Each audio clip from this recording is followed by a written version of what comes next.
तो चलिए आज हम लोग इस वीडियो में बात करेंगे रूल नंबर 2 के बारे में। रूल नंबर 1 जो है मैंने प्रीवियस वीडियो में जो है अपलोड कर चुका था, और इस वीडियो में मैं रूल नंबर 2 और रूल नंबर 3 के बारे में बात करूंगा। और इस वीडियो में जो है आपका हर जो है बॉन्ड एंगल का कंसेप्ट जो है हमेशा क्लियर हो पाएगा। अगर बॉन्ड एंगल का कंसेप्ट अगर क्लियर होगा तो बॉन्ड लेंथ का भी कंसेप्ट क्लियर हो जाएगा, उसके मैं नेक्स्ट वीडियो में बात करूंगा। ठीक है, तो चलिए आगे हम लोग समय न गवाते हुए रूल नंबर 2 के बारे में हम लोग जानते हैं। तो रूल नंबर 2 कहाँ पे अप्लीकेबल होगा, उसके लिए कंडीशन क्या होना चाहिए, उसके लिए कंडीशन होना चाहिए। तो चलिए इसके कंडीशन के बारे में बात करते हैं। तो सबसे पहले कंडीशन तो प्रीवियस वन होना ही चाहिए, हाइब्रिडाइजेशन भी सेम होना चाहिए, बिल्कुल हाइब्रिडाइजेशन भी सेम होना चाहिए, और NBPR डोमिनेंट नहीं होना चाहिए। ये दोनों जो कंडीशन क्या चीज़ था, फर्स्ट कंडीशन को फॉलो करना चाहिए, फर्स्ट कंडीशन को फॉलो करना चाहिए। ठीक है, क्योंकि सेकंड कंडीशन फॉलो करने के लिए तो hybridisation same, NBPR should not be dominant, ये दो चीज़ तो होना ही चाहिए। लेकिन थर्ड एक एडिशनल चीज़ आ जाता है कि number of loan pair on central atom is same, मतलब सेंट्रल एटम के पास लोन पेयर जो है वो सेम होना चाहिए। ये काफ़ी इंपॉर्टेंट है, number of lone pair same होना चाहिए। और एक रूल तभी लगाना है जब रूल नंबर 1 जो है रूल नंबर 2 लगाएंगे, और जिसमें रूल नंबर 2 एप्लीकेबल नहीं है वहाँ पे हम लोग रूल नंबर 3 लगाएंगे। तो सबसे पहले हम लोग यही देखेंगे कि बॉन्ड एंगल क्या चीज़ होगा इस कंडीशन। रूल नंबर 2 क्या बताता है कि bond angle is directly proportional to electronegativity of central atom, electronegativity of central atom. अगर ये तीनों कंडीशन अगर फॉलो किया, हाइब्रिडाइजेशन अगर मॉलिक्यूल्स का सेम होना चाहिए, NBPR डोमिनेंट नहीं होना चाहिए, मैंने पिछले वीडियो में NBPR के बारे में डिस्कस किया था, और नंबर ऑफ लोन पेयर जो है सेंट्रल एटम का सेम होना चाहिए, तब क्या होगा, ये रूल लगेगा। ये रूल क्या कहता है कि bond angle is directly proportional to electronegativity of central atom. अगर ये तीनों चीज़ अगर फॉलो हो रहा है तो ये रूल बताता है कि bond angle is directly proportional to electronegativity of central atom. तो चलिए हम लोग एग्जांपल के थ्रू देखते हैं। तो चलिए इस एग्जांपल के माध्यम से हम लोग देखते हैं। सबसे पहला क्या देखेंगे कि सबसे पहले हम लोग को क्या चेक करना है, हाइब्रिडाइजेशन सेम चेक करना है, हाइब्रिडाइजेशन सेम होना चाहिए। तो सबसे पहले जो है ये जो है sp3 हाइब्रिडाइज्ड है, ये भी जो है sp3 हाइब्रिडाइज्ड है, ये भी जो है sp3 हाइब्रिडाइज्ड है। सेकंड जो है NBPR should not be dominant, यहाँ किसी भी मॉलिक्यूल्स के पास जो है NBPR डोमिनेंट नहीं कर रहा है, क्योंकि यहाँ पे हाइड्रोजन है। हाइड्रोजन जो है फर्स्ट पीरियड से बिलोंग करता है, फर्स्ट पीरियड से, इसलिए जो है NBPR, मैंने प्रीवियस लेक्चर में NBPR के बारे में चर्चा किया है, वहाँ से आपको अगर दिक्कत हो तो NBPR के बारे में जाकर डिटेल में उसे देख सकते हैं। Thank you. थर्ड केस हम लोग क्या देखेंगे कि नंबर ऑफ लोन पेयर, इस पे भी जो है एक लोन पेयर है, इस पे भी एक लोन पेयर है, इस पे भी जो है सिंगल लोन पेयर है।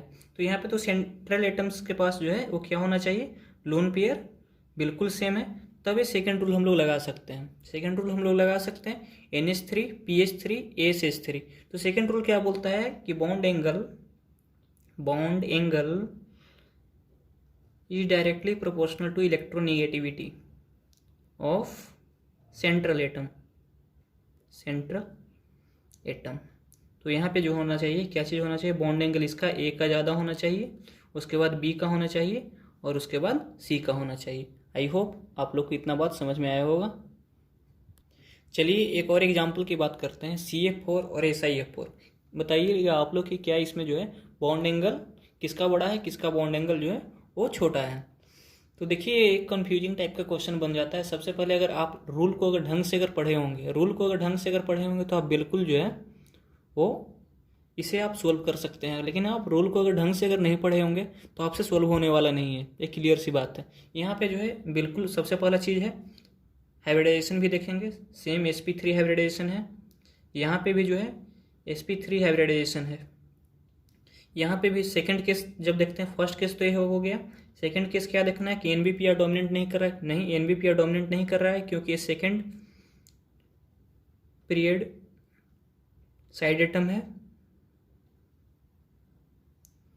और ये भी सेकंड पीरियड साइड एटम है लेकिन आप जब थर्ड चीज़ को लगाने जा रहे हैं, number of lone pair of central atom is same.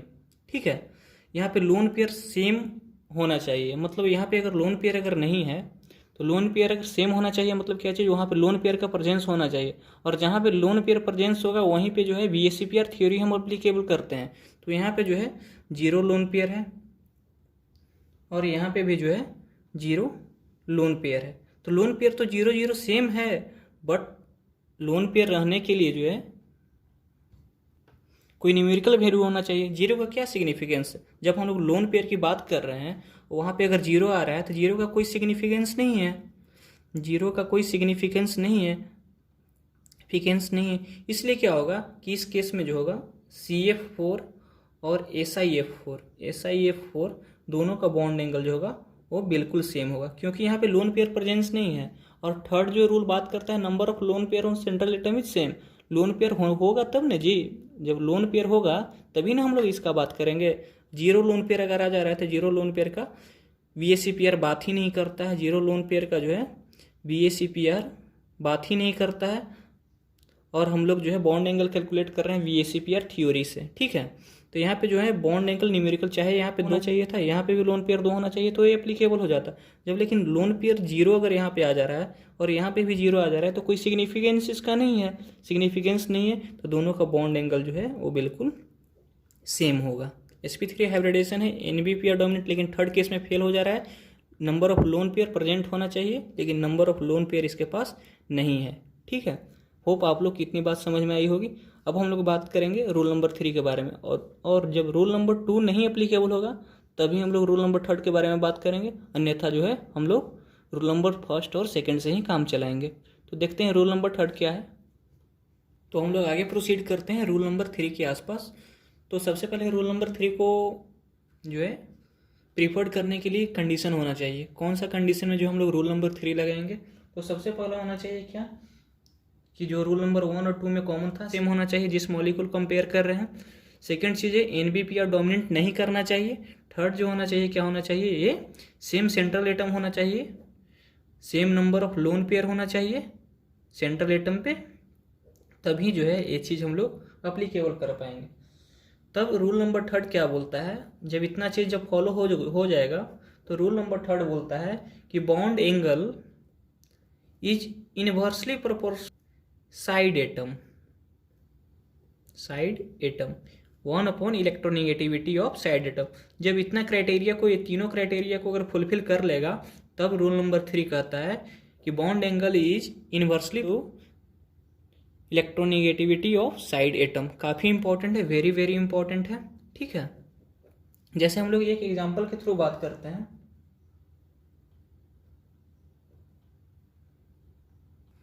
तो इस एग्जांपल में देखते हैं, तो सबसे पहले हाइब्रिडाइजेशन तो सेम होना चाहिए। यहाँ पे भी इसका sp3 हाइब्रिडाइजेशन है, हम लोग जानते होंगे, आप लोग को हाइब्रिडाइजेशन निकालने आता होगा तो वो चीज़ देख लीजिएगा आप लोग अपने हिसाब से। sp3 जो है यहाँ पे भी sp3 हाइब्रिडाइजेशन है। सेकंड चीज़ क्या कह रहा है, NBPR डोमिनेंट नहीं करना चाहिए, बिल्कुल NBPR डोमिनेंट नहीं कर रहा है, क्योंकि जो है यहाँ पे जो है साइड एटम जो है वो फर्स्ट पीरियड का है, और यहाँ पे जो है साइड एटम जो है सेकंड पीरियड का है, सेकंड पीरियड का साइड एटम है। तब तो यहाँ पे NBPR जो है वो डोमिनेंट नहीं करा।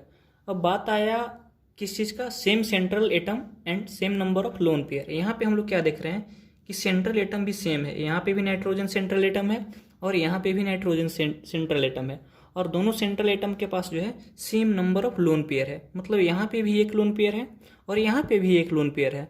तब हम लोग इस कंडीशन में रूल नंबर 3 अप्लीकेबल है। तो रूल नंबर 3 जो है अप्लीकेबल है। तो रूल नंबर 3 क्या बोलता है कि bond angle is inversely proportional to electronegativity of side atom. मतलब अगर साइड एटम का इलेक्ट्रोनेगेटिविटी ज़्यादा होगा, इसका इलेक्ट्रोनेगेटिविटी क्या है, इलेक्ट्रोनेगेटिविटी मोर है, इसका इलेक्ट्रोनेगेटिविटी जो है वो लेस है। अगर साइड एटम का इलेक्ट्रोनेगेटिविटी अगर ज़्यादा अगर होगा तो बॉन्ड एंगल उसका कम होगा। इनवर्सली का यही मतलब होता है, ठीक है। तो यहाँ पे जो है NH3 का बॉन्ड एंगल जो होगा NF3 से ज़्यादा होगा। आई होप आप लोग को तीनों रूल समझ में आया होगा। एक हम लोग जनरल रूल के बारे में बात कर लेते हैं, थोड़ा सा जो है काफ़ी इंपॉर्टेंट है, बस 1 मिनट का बात है। तो इसमें हम लोग देख लेते हैं इसमें क्या जनरल रूल क्या बताता है कि मॉलिक्यूल्स का हाइब्रिडाइजेशन सेम होना चाहिए, हाइब्रिडाइजेशन जो होना चाहिए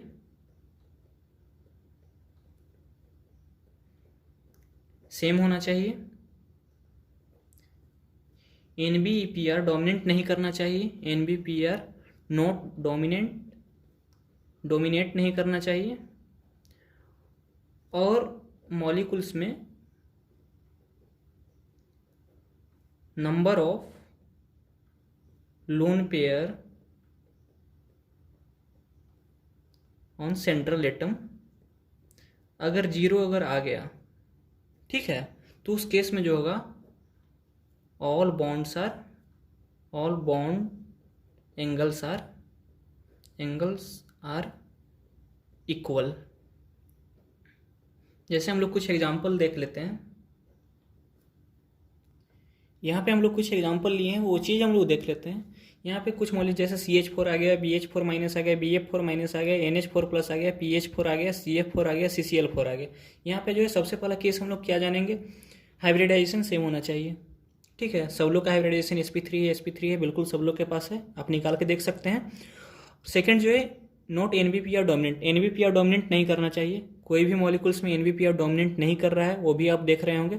यहाँ पे आपको कन्फ्यूजन होगा, तो NBPR जब भी डोमिनेट करता है, जहाँ पे लोन पेयर रहता है वहीं पे NBPR डोमिनेट करता है। एक किसी भी मॉलिक्यूल्स के पास जो है लोन पेयर नहीं है। तो थर्ड केस क्या चीज़ है, नो लोन पेयर जो है, सेंट्रल एटम के पास कोई भी लोन पेयर नहीं है, बिल्कुल नहीं है, आप निकाल के देख सकते हैं, किसी भी एटम्स के पास कोई भी लोन पेयर नहीं है। तो इस कंडीशन में जो है हम लोग ये जनरल रूल फॉलो करते हैं, ठीक है। अगर ये तीनों कंडीशन अगर फॉलो कर गया, अगर हाइब्रिडाइजेशन जो है इक्वल है, NBPR डोमिनेंट नहीं कर रहा है, ठीक है, number of lone pair of central atom जो है अगर नहीं है, लोन पेयर अगर नहीं है, तो जनरल रूल क्या कहता है, no lone pair on central atom. तो जनरल रूल क्या बोलता है कि ये सब जितने भी मॉलिक्यूल्स है सबका जो है बॉन्ड एंगल इक्वल होगा, मतलब CH4 का बॉन्ड एंगल BH4 माइनस के इक्वल होगा, BF4 के माइनस इक्वल होगा, ये सब जो है बॉन्ड एंगल जो है आपस में इक्वल होगा।